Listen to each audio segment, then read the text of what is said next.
Good afternoon, friends of New Me Nation. Ben here, co-founder, CEO of New Minds Enrichment. We are the creators of NewMinds.tv, episode 22, over a month in. I'm going to do something a little bit different today. So one of the themes in the morning with Mr. Justin has been creativity, right?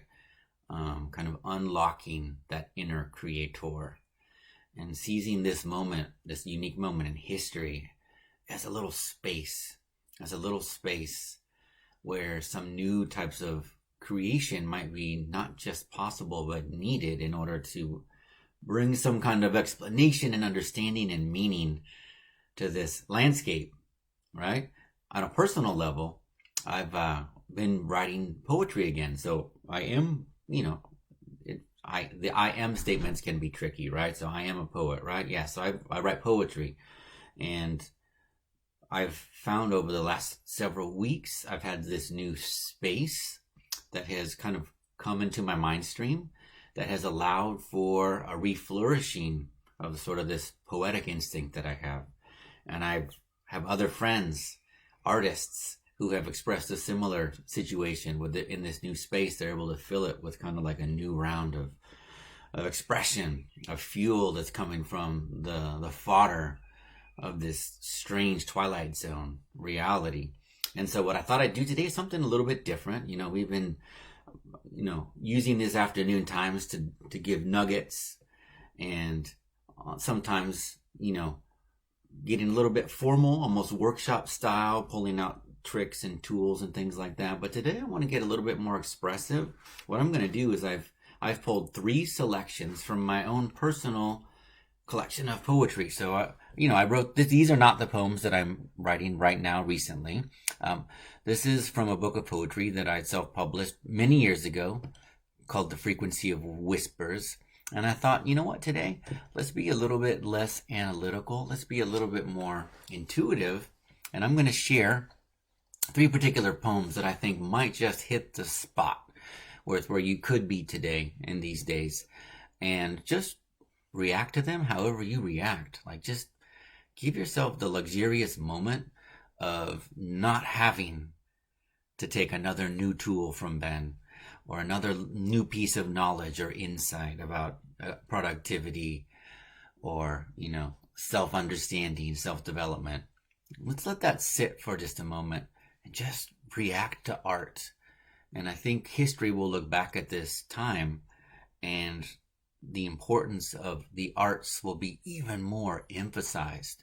Now, will that translate into school policy and what gets prioritized in terms of funding and things like this? That I cannot answer, but I can say that at a human level, conversations that I'm having, art has become absolutely important. And so let's do that. I've got 3 selections. I'm not going to overanalyze or over chat about it. 3 poems. Listen, if you wish, react or don't, just absorb it. And then I'll close out the show with some kind of sneak peek or preview of what's to come on this time slot that I hope you're really going to enjoy. Okay. This first one might be you today. I don't know. I mean, I know I've been on some Zoom meetings where I wasn't necessarily dressed to the kilt and professional and ready to go. So this first selection is called Pajama Day. If, by mandatory law, we wore what we slept in some random day, say May 17, prevented by legislation, even touching a comb, at most sliding on some slippers in a haze, simply walked the world and dreamed, armor, frizzle-headed, sleep-crusted, and wrinkled by the friction of sheets. Which of us would cower slinkishly like shell-less turtles? Which would prance like shameless show dogs? And this, how would we choose the beautiful? Yeah, that's Pajama Day. Pajama Day by Ben Cook. Okay, right here. This one, I think a lot of people in the world right now could be relating to. This was written way pre-quarantine.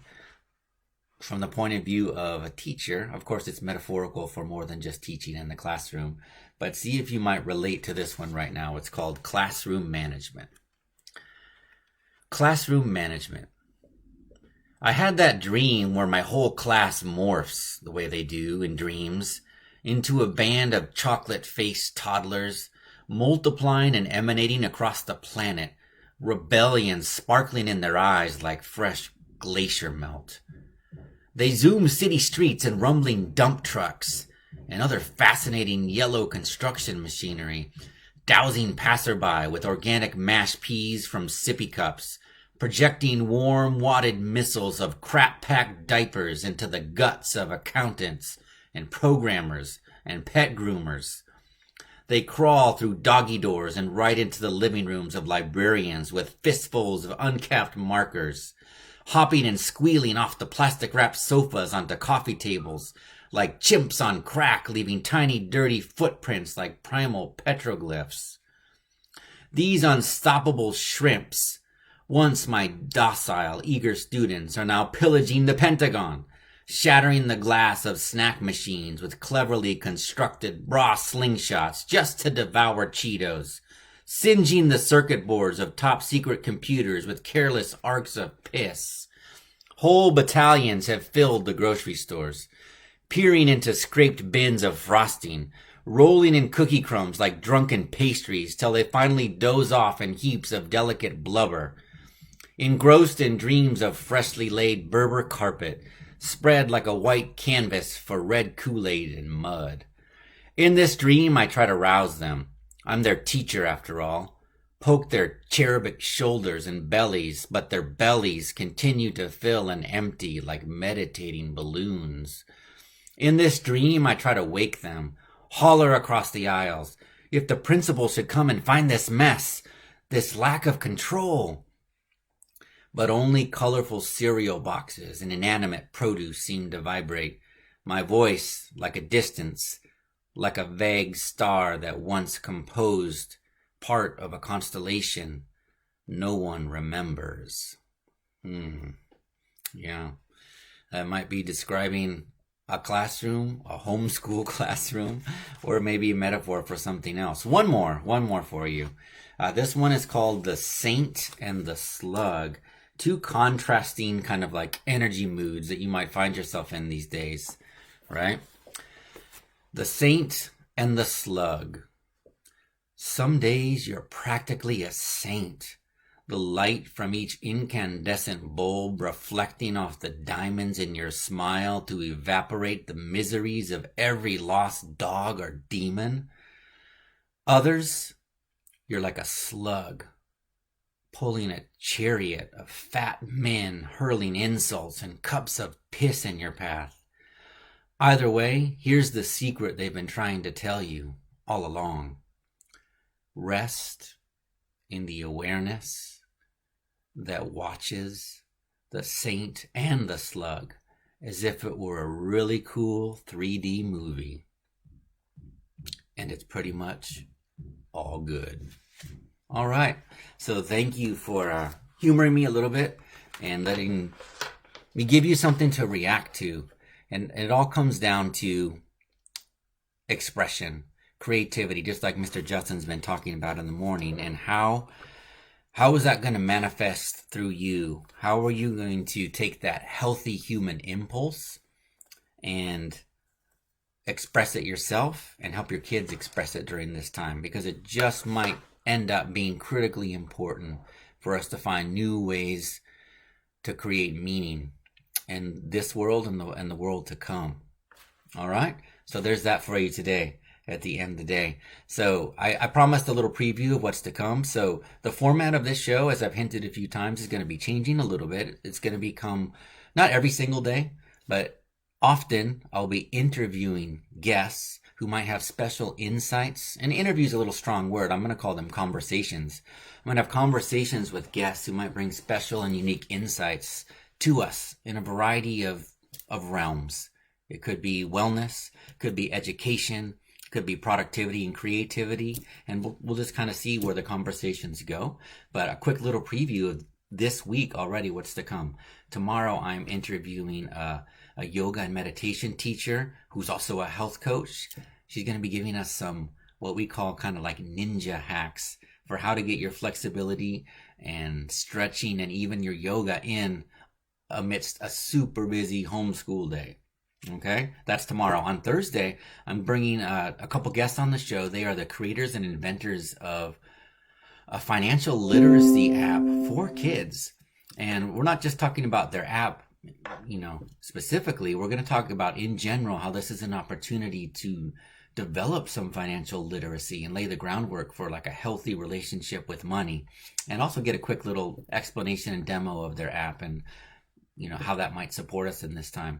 On Friday, I'm interviewing a psychologist. Well, a psychologist who writes for Psychology Today. She's also a homeschooler, and we're going to be chatting about some really interesting stuff in relation to how to approach the situation from a healthy psychological point of view.